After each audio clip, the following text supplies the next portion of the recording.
हरये परमात्मने प्रणत क्लेशनाशाय गोविन्दाय नमो नमः। सर्वमङ्गलमाङ्गल्ये शिवे सर्वार्थसाधिके शरण्ये त्र्यम्बके गौरी नारायणी नमोस्तुते। श्रीगुरुभ्यो नमः। नारायणं सुरगुरुं जगदेकनाथं भक्तप्रियं सकललोकनमस्कृतं च त्रैगुण्यवर्जितम् अजं विभुम् आद्यम् ईशं वन्दे भवद्धम् अमरासुरसिद्धवन्द्यम्। नारायणं नमस्कृत्य नरं चैव नरोत्तमं देवीं सरस्वतीं व्यासं ततो जयमुदीरयेत्।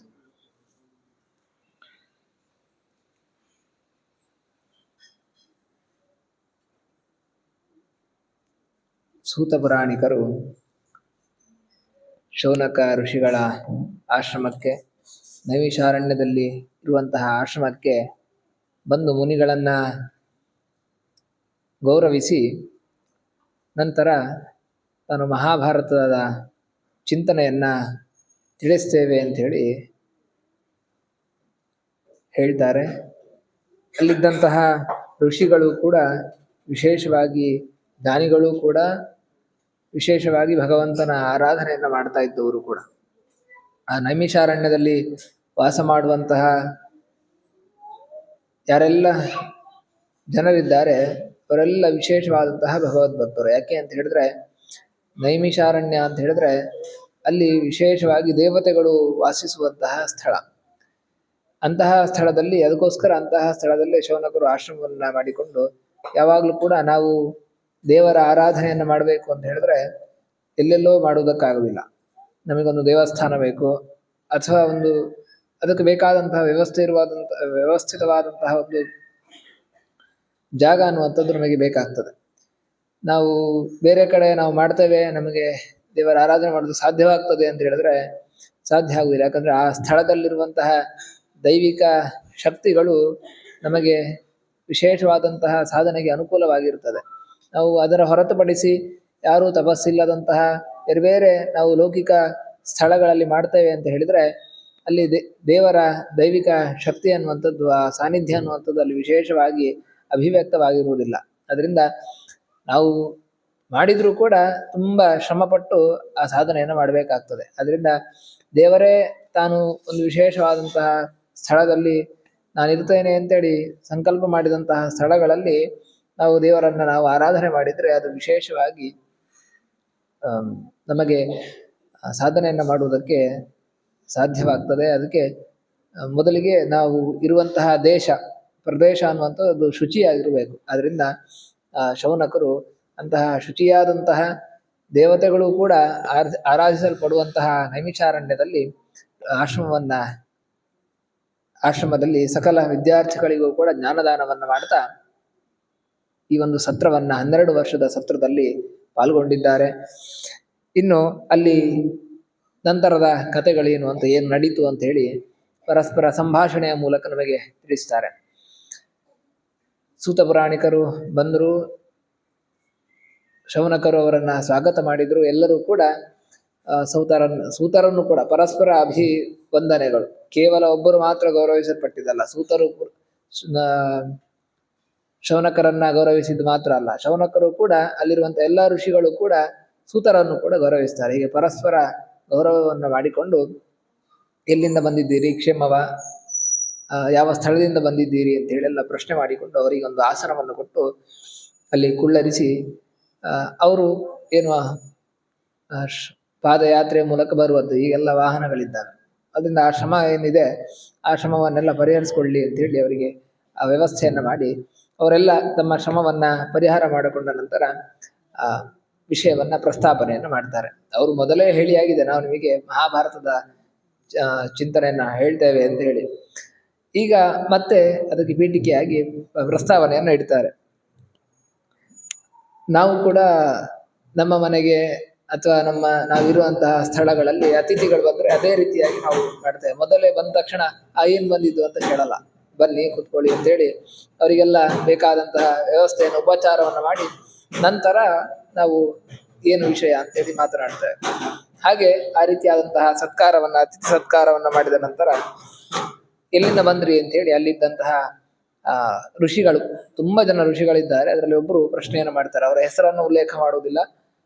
ಒಬ್ಬ ಋಷಿಗಳು ಪ್ರಶ್ನೆಯನ್ನ ಮಾಡ್ತಾರೆ, ಎಲ್ಲಿಂದ ಬಂದ್ರಿ ಅಂತ ಹೇಳಿ.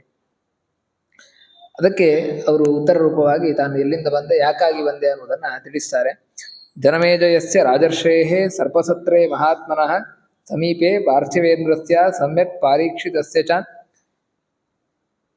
ಜನಮೇಜಯ ಅಂತ ಹೇಳಿ ಪಾಂಡವರ ಮೊಮ್ಮಗ, ಪರೀಕ್ಷಿತ ರಾಜನ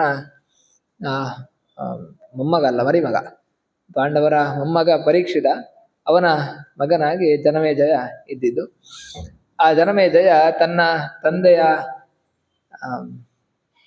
ಮರಣಕ್ಕೆ ಕಾರಣವಾಗಿದ್ದು ವಾಸುಕಿ ಎನ್ನುವಂತಹ ಒಂದು ಸರ್ಪ.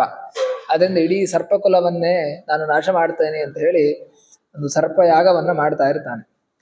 ಅದರಲ್ಲಿ ಏನು ಅಂತ ಹೇಳಿದ್ರೆ, ಎಲ್ಲ ಆ ಪ್ರಪಂಚದಲ್ಲಿದ್ದಂತಹ ದುಷ್ಟ ಸರ್ಪಗಳೇನೆಲ್ಲ ಇದ್ದಾವೆ, ಎಲ್ಲ ಸರ್ಪಗಳನ್ನು ಅವನು ಆ ಹೆಸರು ಹೇಳಿ ಋಷಿ ಮುನಿಗಳು ಆಹುತಿ ಹಾಕಿದ್ರೆ ಆ ಸರ್ಪಗಳು ಆ ಯಜ್ಞಕುಂಡಕ್ಕೆ ಒಂದು ಆಹುತಿ ಆಗ್ತಾ ಇದ್ವಂತೆ.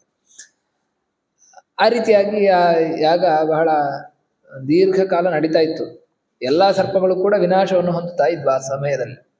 ಆಗ ದೇವತೆಗಳೆಲ್ಲ ಇಂದ್ರ ಪ್ರಾರ್ಥನೆಯನ್ನು ಮಾಡಿಕೊಂಡು ಆಸ್ತಿಕ ಅನ್ನುವಂತಹ ಮುನಿಗಳ ಮುಖಾಂತರ ಆ ಯಾಗವನ್ನ ನಿಲ್ಲಿಸ್ತಾರೆ. ಅಲ್ಲಿ ಸರ್ಪ ಯಾಗ ಮಾಡಿದ್ದು ದೊಡ್ಡ ತಪ್ಪಲ್ವಾ? ಪ್ರಾಣಿ ಹಿಂಸೆ ಅದು ಪಾಪ ಅಲ್ವಾ ಅಂತ ಪ್ರಶ್ನೆ ಬರ್ತದೆ. ಆದರೆ ಪ್ರಾಣಿ ಹಿಂಸೆ ಅನ್ನುವಂಥದ್ದು ಮಹಾಪಾಪವೇ. ಆದರೆ ಒಂದು ನಿಯಮ ಏನಿದೆ, ಒಂದು ನಿಯಮ ಇದೆ. ಯಾವಾಗ ಜನರಿಗೆ ಅಂದ್ರೆ ಸಜ್ಜನರಿಗೆ ಒಟ್ಟು ಬದುಕುವುದಕ್ಕೆ ಉಪದ್ರ ಮಾಡ್ತಾವೆ, ಯಾವ ದುಷ್ಟ ಪ್ರಾಣಿಗಳಿರ್ತಾವೆ ಅದನ್ನ ಸಂಹಾರ ಮಾಡಬೇಕು ಅಂತ ಹೇಳಿಯೇ ನಿಯಮವಿದೆ. ಅದಕ್ಕೋಸ್ಕರವೇ ರಾಜರೆಲ್ಲ ಬೇಟೆಯನ್ನ ಆಡುವಂಥದ್ದಿತ್ತು. ಸುಮ್ಮನೆ ಕೊಲ್ಲುವುದಲ್ಲ.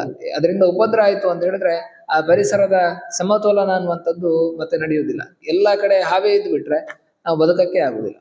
ಅದೇ ಎಲ್ಲಾ ಕಡೆ ಬೇರೆ ಬೇರೆ ಏನು ಕ್ರೂರ ಮೃಗಗಳೇ ಇತ್ತು ಅಂತ ಹೇಳಿದ್ರೆ ವಾಸ ಮಾಡಕ್ಕೆ ಆಗ್ತಿರ್ಲಿಲ್ಲ. ಆದ್ರಿಂದ ಹಿಂದಿನ ಕಾಲದಲ್ಲಿ ಬೇಟೆಯಾಡುವುದು ಸುಮ್ಮನೆ ಅವರಿಗೆ ಅದರಿಂದ ಏನು ಲಾಭ ಏನಿಲ್ಲ. ಅದರಿಂದ ಆ ರಾಜ್ಯಕ್ಕೆ ತೊಂದರೆ ಆಗಬಾರದು ಅನ್ನೋ ದೃಷ್ಟಿಯಲ್ಲಿ, ಬೇರೆ ಪ್ರಾಣಿಗಳಿಗೂ ಅದರಿಂದ ತೊಂದರೆ ಆಗುವ ಅನ್ನೋ ದೃಷ್ಟಿಯಲ್ಲಿ, ಆಗಬಾರದು ಅನ್ನೋ ದೃಷ್ಟಿಯಲ್ಲಿ ಈ ಬೇಟೆಯನ್ನ ಆಡ್ತಾ ಇದ್ರು. ಹಾಗೆ ಈ ಸರ್ಪಯಾಗವು ಕೂಡ ಅಲ್ಲಿ ಎಲ್ಲ ದುಷ್ಟ ಸರ್ಪಗಳು ಎಲ್ಲವೂ ಕೂಡ ಅದರಲ್ಲಿ ಆಹುತಿ ಆಗಿರ್ತವೆ. ಉಳಿದ ಏನೆಲ್ಲ ಮತ್ತೆ ಉಳಿದ ಸರ್ಪಗಳು ಅವುಗಳು ಈಗ ನಮಗೆ ಕಣ್ಣಿಗೆ ಕಾಣುವಂಥದ್ದು. ಕಣ್ಣಿಗೆ ಕಾಣುವುದು ಅಷ್ಟೇ ಅಲ್ಲ, ಅದಕ್ಕಿಂತ ಎಷ್ಟೋ ರೀತಿಯಾದ ಸರ್ಪಗಳಿದ್ದಾವೆ ನಮಗೆ ಕಣ್ಣಿಗೆ ಕಾಣದೇ ಇರುವಂಥದ್ದು. ಆದರೆ ತುಂಬಾ ಕ್ರೂರವಾಗಿರುವಂತಹ ಸರ್ಪಗಳೆಲ್ಲ ಆ ಸರ್ಪದಲ್ಲಿ ಆ ಯಾಗದಲ್ಲಿ ಆಹುತಿ ಆಗ್ತವೆ. ಆದ್ರಿಂದ ನಾವು ಈಗ ಸುಲಭದಲ್ಲಿ ಬದುಕಬಹುದು. ಆದ್ರಿಂದ ಆ ಒಂದು ಹಿಂದಿನ ಇತಿಹಾಸದಲ್ಲಿ ನಡೆಯುವಂತಹ ಪ್ರತಿಯೊಂದು ಘಟನೆಗಳು ಕೂಡ ಸುಮ್ಮನೆ ಯಾರ ಕತೆ ಬರೆದಿದ್ದಾರೆ ಅಂತ ಹೇಳಿ ಅರ್ಥ ಅಲ್ಲ. ಎಲ್ಲವೂ ಕೂಡ ಅದಕ್ಕೊಂದು ಹಿನ್ನೆಲೆ ಇರುತ್ತದೆ. ಅದು ನಮ್ಮ ಅನುಭವಕ್ಕೆ ಬರುವಂತದ್ದೇ. ಸುಮ್ಮನೆ ಹೇಳಿದ್ವಿ ಮುಗೀತು ಅಂತಲ್ಲ, ನಮ್ಮ ಅನುಭವಕ್ಕೆ ಬರುವಂಥದ್ದು. ಈ ರೀತಿಯಾಗಿ ಅಂತಹ ಯಾಗ ನಡೀತಾ ಇತ್ತು. ಅಂತಹ ಸ್ಥಳದಲ್ಲಿ ನಾನು ಆ ಯಾಗಕ್ಕೆ ನಾನು ಹೋಗಿದ್ದೆ. ಅಲ್ಲಿ ವೇದವ್ಯಾಸರು ಬಂದಿದ್ರು. ಅವರು ವೈಶಂಪಾಯನರಿಗೆ ಈ ಒಂದು ವೇದವ್ಯಾಸರ ಶಿಷ್ಯರಾದಂತಹ ವೈಶಂಪಾಯನರು ಆ ಯಾಗಕ್ಕೆ ಬಂದಿದ್ರು. ಅವರು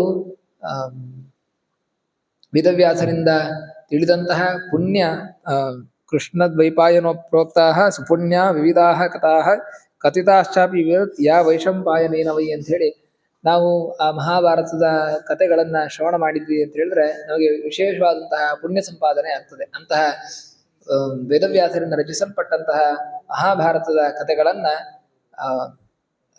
ಮಹಾಭಾರತ ಇತಿಹಾಸವನ್ನ ವೈಶಂಪಾಯನರು ಅಧ್ಯಯನವನ್ನು ಮಾಡಿದ್ರು. ಅವರು ಅಂತಹ ಯಾಗಕ್ಕೆ ಬಂದು ಅಲ್ಲಿ ಎಲ್ಲರಿಗೂ ಕೂಡ ಉಪದೇಶವನ್ನು ಮಾಡಿದ್ರು. ಆ ಉಪದೇಶದಲ್ಲಿ ನಾನು ಕೂಡ ಅವರು ಹೇಳಿದ್ದನ್ನ ಕೇಳಿಸಿಕೊಂಡಿದ್ದೆ. ಅಲ್ಲಿಂದ ಮುಂದೆ ನಾನು ಅದನ್ನ ಆ ಶ್ರವಣವನ್ನ ಮಾಡಿಕೊಂಡು ಸಮಂತ ಪಂಚಕ ಅಂಥೇಳಿ ಸ್ಥಳ, ಕುರುಕ್ಷೇತ್ರದ ಏನು ಯುದ್ಧವಾಗಿತ್ತು, ಕೌರವ ಪಾಂಡವರ ಯುದ್ಧವಾಗಿತ್ತು, ಅಂತಹ ಸ್ಥಳಕ್ಕೆ ಹೋಗಿ ಅಲ್ಲಿ ಪವಿತ್ರವಾದಂತಹ ಸರೋವರ ಇದೆ, ಪರಶುರಾಮ ನಿರ್ಮಿತವಾದಂತಹ ಸರೋವರ. ಅಂತಹ ಸರೋವರದಲ್ಲಿ ನಾನು ತೀರ್ಥ ಸ್ನಾನವನ್ನು ಮಾಡಿ ಅಲ್ಲಿಂದ ಮುಂದೆ ನಿಮ್ಮನ್ನ ನೋಡುವುದಕ್ಕೆ ಅಂತ ಹೇಳಿ ನಾನು ನೈಮಿಷಾರಣ್ಯಕ್ಕೆ ಬಂದಿದ್ದೇನೆ ಅಂತ ಹೇಳಿ ಹೀಗೆ ಆ ಒಂದು ತಾವು ಎಲ್ಲಿಂದ ಬಂದಿದ್ದೇವೆ ಅಂತ ಹೇಳಿ ಹೇಳ್ತಾ, ನಾವು ಮಹಾಭಾರತದ ಶ್ರವಣವನ್ನು ಮಾಡಿಯೇ ಅದು ವೇದವ್ಯಾಸರಿಂದ ವೈಶಂಪಾಯನರಿಗೆ, ವೈಶಂಪಾಯನರಿಂದ ನಾವು ಅದನ್ನ ಶ್ರವಣ ಮಾಡಿಕೊಂಡು ನಿಮ್ಮ ಹತ್ರ ಬಂದಿದ್ದೇವೆ ಅಂತ ಹೇಳಿ ಹೇಳ್ತಾ, ಅದಕ್ಕೋಸ್ಕರ ಮುಂದೆ ಋಷಿಗಳು ಮತ್ತೆ ಪ್ರಶ್ನೆ ಮಾಡ್ತಾರೆ. ಸೂತರೇ ಪ್ರಶ್ನೆಯನ್ನು ಕೇಳ್ತಾರೆ, ನಾವು ಏನನ್ನು ನಿಮಗೆ ತಿಳಿಸ್ಬೇಕು? ಮಹಾಭಾರತದಲ್ಲಿ ಅನೇಕ ವಿಧವಾದಂತಹ ಚರಿತ್ರೆಗಳಿದ್ದಾವೆ. ರಾಜರದ್ದಿದೆ, ಭಗವಂತನ ಬಗ್ಗೆ ಇದೆ, ಯಾವ ವಿಚಾರದಲ್ಲಿ ನಿಮಗೆ ತಿಳಿಸಬೇಕು ಅಂತ ಪ್ರಶ್ನೆಯನ್ನು ಮಾಡ್ತಾರೆ. ಅದಕ್ಕೆ ಸೂತರು ಆ ಮಹಾಭಾರತದ ಹಿರಿಮೆಯನ್ನ ಹೇಳುವ ಮೂಲಕ ಅಲ್ಲಿ ಭಗವಂತನ ಸ್ಮರಣೆಯನ್ನು ಮಾಡ್ತಾ ಪ್ರಾರಂಭವನ್ನ ಮಾಡ್ತಾರೆ. ಅದನ್ನು ನಾವು ನಾಳೆ ದಿವಸ ಚಿಂತನೆ ಮಾಡೋಣ. ಶ್ರೀಕೃಷ್ಣ.